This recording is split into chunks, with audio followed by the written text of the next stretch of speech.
Thank you very much. Thank you very much, honorable members. I arise before this distinguished assembly of the democratically elected representatives of the people of Kenya to discharge my constitutional function under Article 132(1)(c). The occasion requires me to give an account to the people of Kenya, the measures taken by their government under my leadership, and to give full expression and effect to the soul of our constitutional dispensation by implementing the national values and principles of governance set out in Article 10 of our Constitution. I have a substantial report to give on the progress made in fulfilling this solemn covenant, and that the journey of transforming Kenya for the benefit of present and future generations is fully underway. Its positive effect have also begun to bear fruit across many sectors of our national endeavor, from the grassroots all the way to this capital of Nairobi.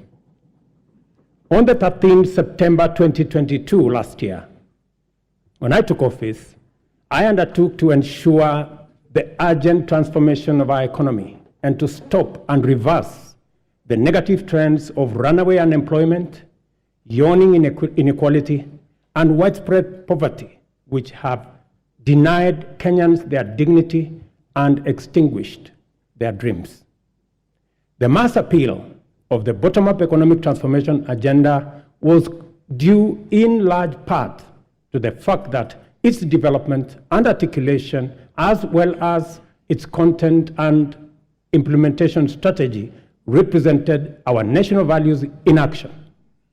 It was inclusive, democratic, committed to social justice and the protection of the marginalized. Our commitment to bring the national values and principles of governance to life in order to significantly enhance the well-being of every individual and promote the unity, stability, security, and development of our country began long before the last election and will endure well beyond our term. It has been my manifest intention to live up to all the commitments set out in the plan, and despite enormous challenges and tremendous difficulties, we have made encouraging progress in a positive direction. This has not only vindicated our philosophy of inclusive transformation in pursuit of shared prosperity, but it has also increased our confidence that we are on the right path and shall, in due course, deliver the transformation of our nation in full. It is important for us to point out that we began the implementation of our mandate to transform Kenya's economy from the bottom up under extreme difficult circumstances, not to excuse failure or to justify inability or omission to do the necessary work. Not at all. Rather, we do it to emphasize the significance of our progress, underscore the possibility of transformation under daunting conditions, and express well-founded confidence that when sufficient progress is made, we shall do much more and go much further in delivering the Kenya we want for our generations and also for posterity. In our plan, we identified three primary challenges: external shocks, fiscal distress, and structural imbalance that heavily strained our economy, causing nationwide difficulty. The COVID-19 pandemic, coupled with global supply chain disruptions and geopolitical conflicts, significantly raised inflation and interest rates, adversely affecting our economy, while low agricultural investment and a prolonged drought led to food shortages and made Kenya a net importer of food in a volatile international market. It was under conditions of such extreme difficulty that the people of Kenya entrusted us with the responsibility of simultaneously generating effective solutions to immediate problems, providing a credible pathway to stability in the medium term, and undertaking long-term structural transformation of our economy, but in a manner which paid attention to the needs and aspirations of Kenyans, especially those at the bottom of the pyramid. The transformation of our economy is not only desirable and important, it is also necessary and urgent. And the people of Kenya have made this clear at every opportunity. Our duty as leaders is to listen keenly and comply with the people's wishes.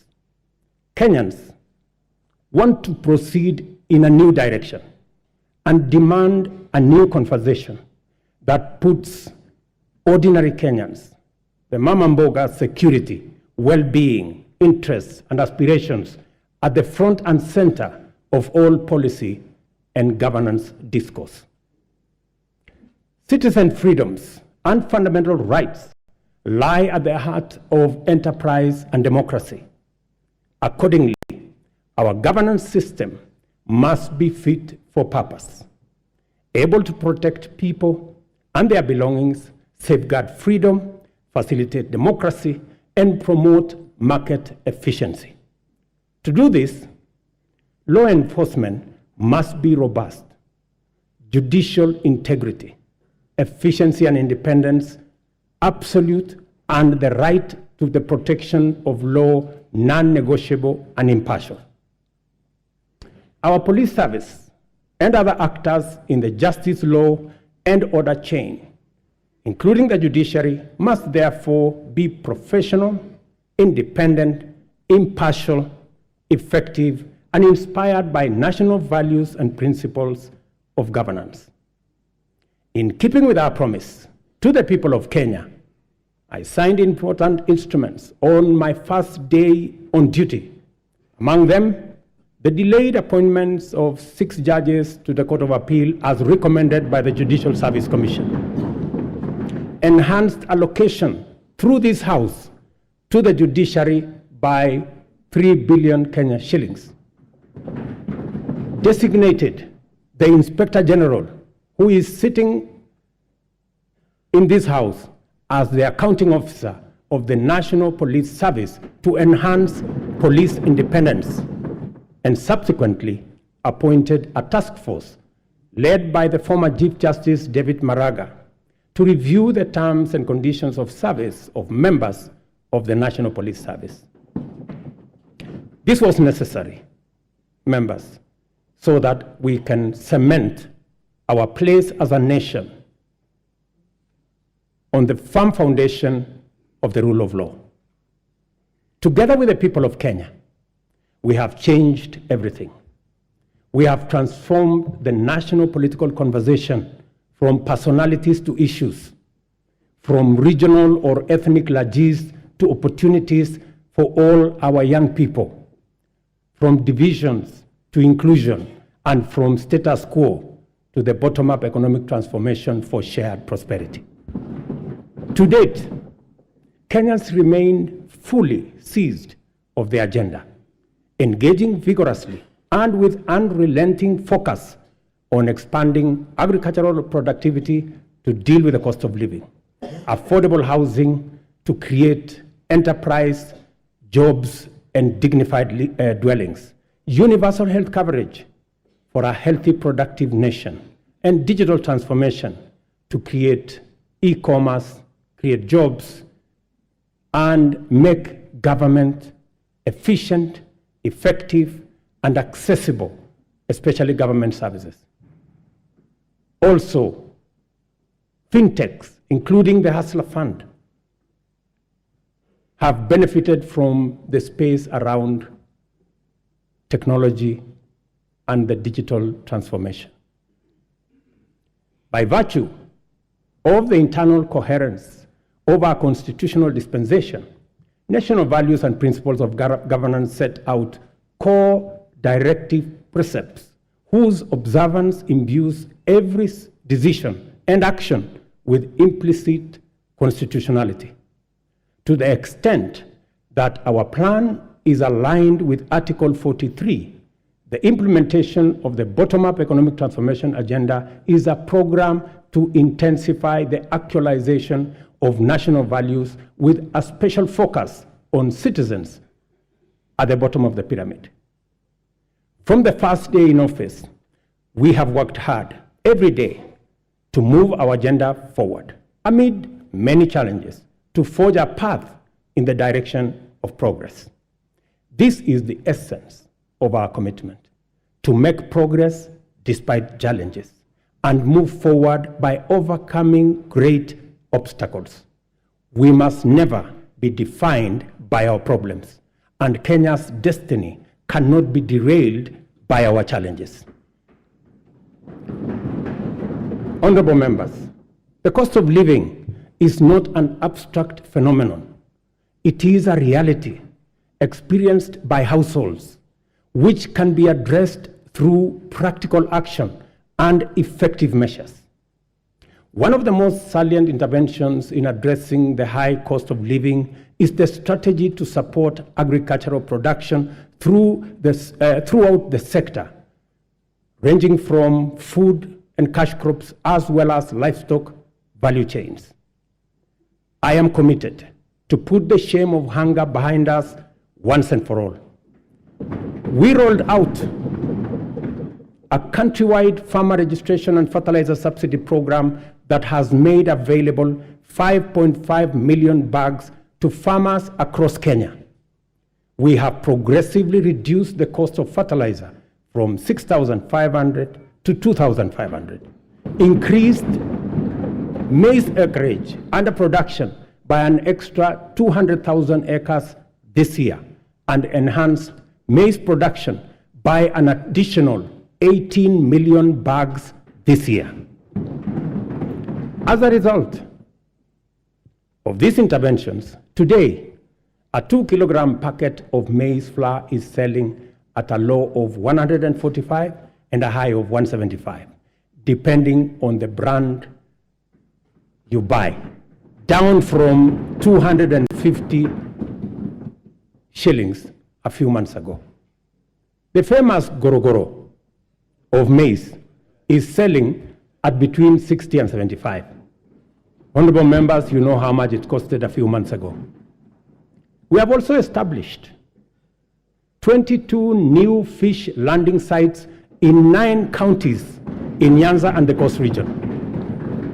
We have funded and organized beach management units into cooperatives, set up 2 hatcheries in Kabonyo in Kisumu County and in Shimoni in Kwale County. And we are in the process of completing Liwatoni fish processing plant in Mombasa by end of next month, and Shimoni Fish Port by the end of next year. Again, to bring our blue economy resources into the realm of food production. To achieve efficiency, transparency, and accuracy in fertilizer distribution, we enrolled farmers on a digital register with accurate details of the location and acreage of their agricultural land holdings. This database enabled us to implement an e-voucher system through which farmers received their fertilizer consignments for planting and top dressing of maize, tea, coffee, rice, potatoes, cotton, edible oils, sugarcane across the country. Our farmers are the best people to speak about the success of the fertilizer program. Yesterday, I spoke to several farmers in different parts of the country. Ms. Alice Nato, a single mother in a place called Milo in Bungoma, told me that the 2,500 fertilizer had doubled the yield in her farm from 52 bags of maize last year to 120 bags of maize this year. Another farmer, Mr. Albert Munyi from Embu, appreciated the impact of fertilizer subsidy had in his farm and asked me to work out a way that the fertilizer can be delivered closer to the farmers rather than at the National Cereals and Produce Board depot. I assured him that I will work with the governor of Embu and with all governors to actualize his proposal for him and for other farmers who believe the same. But it was Mr. Samuel Chacha of Kuria who graphically painted the picture of transformation the fertilizer subsidy has done in his farm with a phrase that struck my mind. He simply told me, Mr. President, shamba yangu ina meta.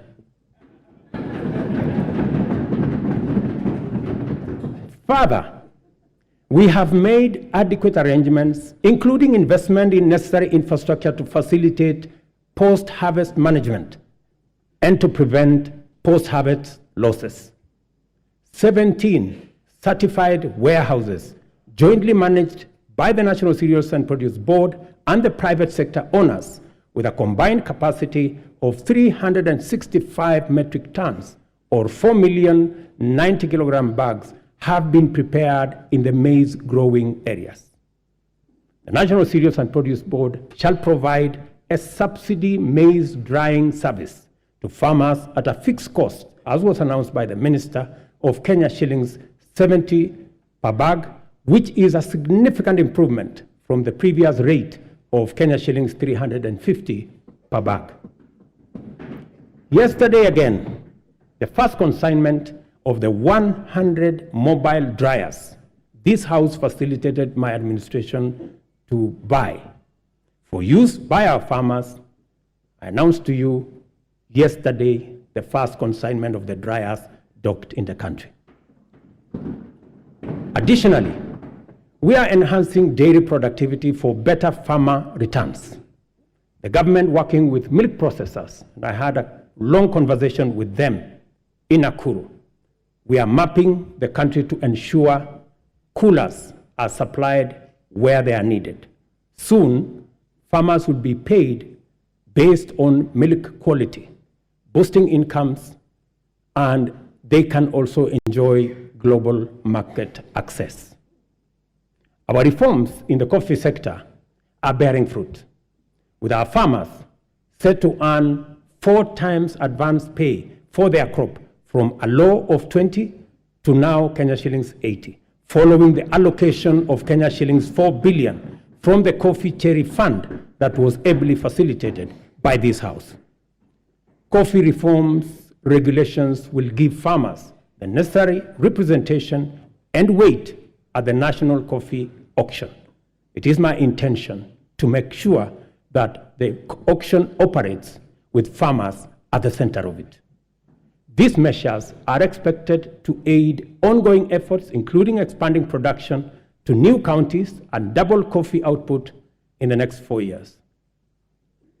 The government of Kenya is currently restructuring public sugar mills, expediting the leasing of 5 companies for rehabilitation and expansion to boost industry competitiveness before the commercial sugar safeguards expire.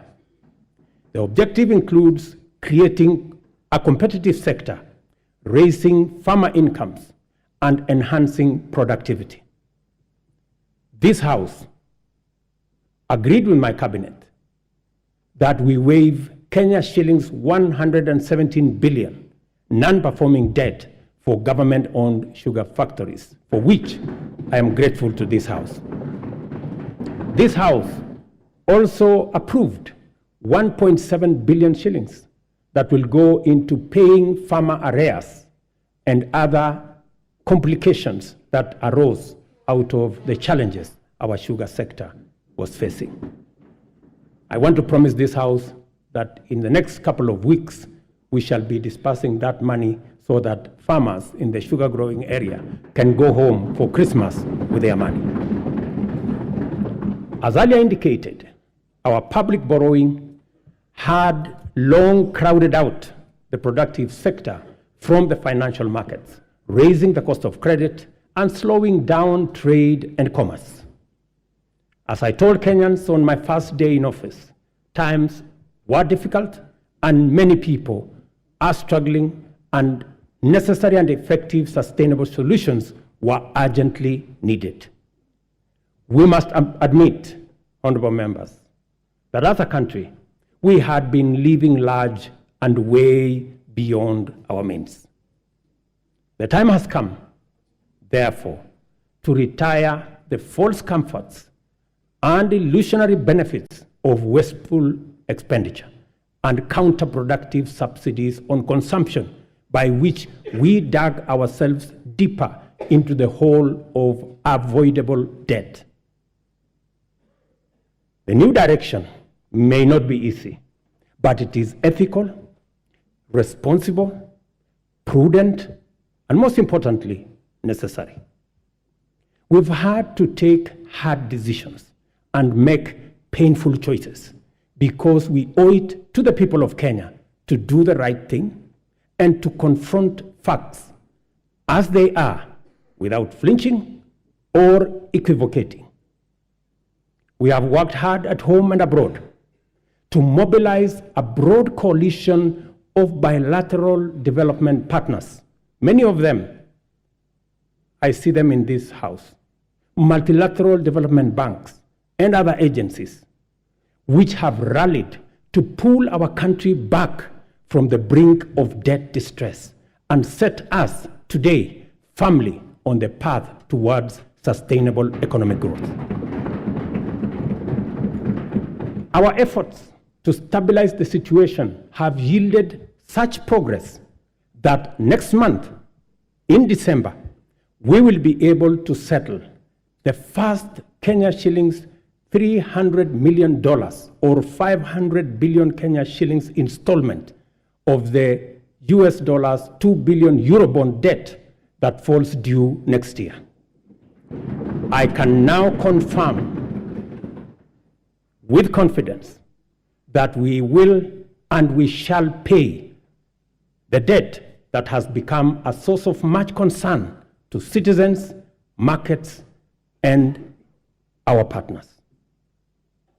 Having said this, I further announce to the nation that our intention, consistent with sustained effort here and abroad, have enabled us to normalize our relations with the International Monetary Fund, the World Bank, the Africa Development Bank, and various development partners to such an extent that they are now working with us to implement the bottom-up economic transformation plan. As I earlier indicated, our public borrowing had long crowded our productive sector from the financial markets, raising the cost of credit and slowing down trade and commerce, especially the micro, small, and medium enterprises, including Mama Mboga.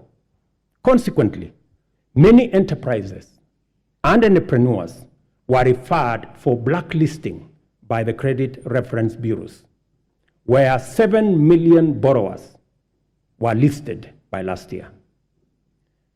We committed to provide affordable and accessible credit and restore small business owners to good standing with credit rating agencies. A deliberate, targeted strategic financial inclusion fund, the Hustler Fund, providing affordable credit and mobilizing savings for individuals and small businesses, was launched on the 30th of November, 2022. The public response to the Hustler Fund has exceeded most initial projections and surprised even the most hardened skeptics. By the end of last month, the fund had disbursed Kenya shillings 36.6 billion, and in savings, 2.3 billion, and with 7.5 million repeat borrowers, whose overall repayment rate is at 73%. The top borrower of the fund has so far accessed Kenya shillings 4.5 million in 816 transactions, while the top voluntary saver is at 631,491. In the intervening period, the Hustler Fund has also launched a group product which has attracted 50,000 active groups to the platform, and of which 20,000 have received 151 million Kenya shillings. The Hustler Fund has provided us not only the huge pent-up demand for affordable credit, but also the readiness of Kenyans to express or to embrace credit and savings and to pay their loans on time with minimum prompting. The notion that Kenyans are not credit-worthy or are high-risk borrowers is nothing more than an unjust financial profiling, which has, in many instances, become a needless, self-fulfilling prophecy. Yesterday, when I called Harrison Karisa Kenga, a tuk-tuk operator in Mombasa, who has accessed 714,000 from the Hustler Fund, he suggested to me to find a way to have the fund provide asset financing so that he can buy for himself a tuk-tuk because the one he had was not his. I assured him that during my address today, I would ask the ministry responsible to respond to him. Consequently, I hereby direct the Ministry of Cooperatives and MSMEs to expeditiously engage Mr. Kenga. I will give you his telephone number. The impact of the Hustler Fund is summarized by a story of a Mr. Sospita Ondiek from Kisii. I suggest that the Kenyan film industry should look for him so that he can tell you his full story. Mr. Ondiek has a plumbing and tiling business in Kisii. And through the Hustler Fund, he has accessed 1.7 million in the many transactions he has undertaken to enhance our savings that have consistently been among the lowest globally, and to correct the delayed transformation of our social security architecture. Fundamental reforms are underway in our savings and social security space. As promised, we committed to take deliberate measures to foster a strong culture of savings amongst Kenyans and enable them mobilize resources for investment and development of intergenerational capital to eliminate old age poverty and to ensure comfort in retirement. Until recently, the rate of Kenya's public pension saving stood at 1.4 billion shillings a month, which is the lowest in our region at only 12.5% of our GDP. As a result of our initial interventions, the savings situation in Kenya is changing for the better.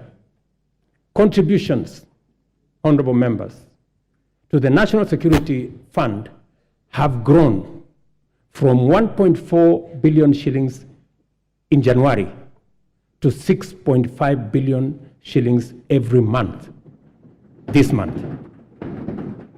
The implication of this growth in our national savings is that it will significantly consolidate our nation's ability to invest in development using domestic resources as opposed to us going to borrow other people's money when they save.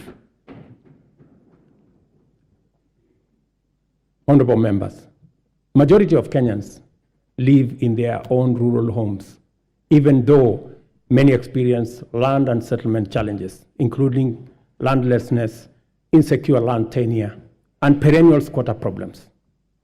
Acute housing challenges are principally an urban phenomenon, and they present a serious threat to health and safety, as well as dignity of people, particularly low-income earners. The proliferation of slums in our urban areas indicate the extent of this serious problem and the urgency with which it must be addressed to enable Kenyans have greater choice in leading dignified, safe, and healthy lives affordably. Low supply of affordable housing units in Kenya is acute, making rent a huge component of the cost of living for many households. The increase in affordable housing units is a strategic intervention to not only supply affordable dwellings for Kenyans, but also as a means to reduce the cost of living. 3 categories of houses will be supplied by this program: social housing, affordable housing, and for the rest, market rate housing. Interest on financing is where we intend to make the big difference. Interest at the moment, as all of us know in this house, is at almost 18%. But under this program, all interest should be or will be at single digit. For social housing, the interest will be at 3%. You know, honorable members, that we all get 3%. So even the people in the social space, they also deserve to get 3%. Those in the affordable housing space will get 6%, and 9% for the people in the market category. The affordable housing program has received tremendous support from county governments across Kenya. And I want to thank governors, and I know the chair of the Council of Governors is here, through her, all governors who have worked with us to make sure that this program becomes a reality. The construction of 46,792 units in various parts of Kenya is already underway, while another 40,000 are ready to commence in a couple of weeks. 50,000 Kenyans are working. People who were previously unemployed, they are now engaged directly and indirectly in this enterprise. And the numbers will significantly increase as the projects move into the next phase and as we roll out many more units. A total of 746,795 housing units are in the pipeline as I talk to you, under various stages of delivery. More jobs are being created with the formalization of the Jua Kali clusters, providing products like doors, hinges, and windows. And this morning, as I visited one of the sites that I went to launch the construction in March, I was amazed that a site that was flat in March today, and I was with the Member of Parliament for Ruiru, today has 8 11-block units, almost at 60% complete. And I also met the Jua Kali cluster for Ruiru, and they have been given a contract of 140 million to be able to supply doors and windows. Architects, engineers, quantity surveyors, masons, electricians, plumbers, transporters, steel and cement factory workers, and hardware merchants will be partakers in this transformative plan. I spoke to Moses today at the site in Ruiru, an electrician, and he told me out of the 1,700 workers in the site today, he was in charge of 114 electricians who are engaged in that site. And he asked me, Mr. President, make sure the next site is ready for us, because we will finish this ahead of time. Let me also say, we are constructing 400 markets across Kenya.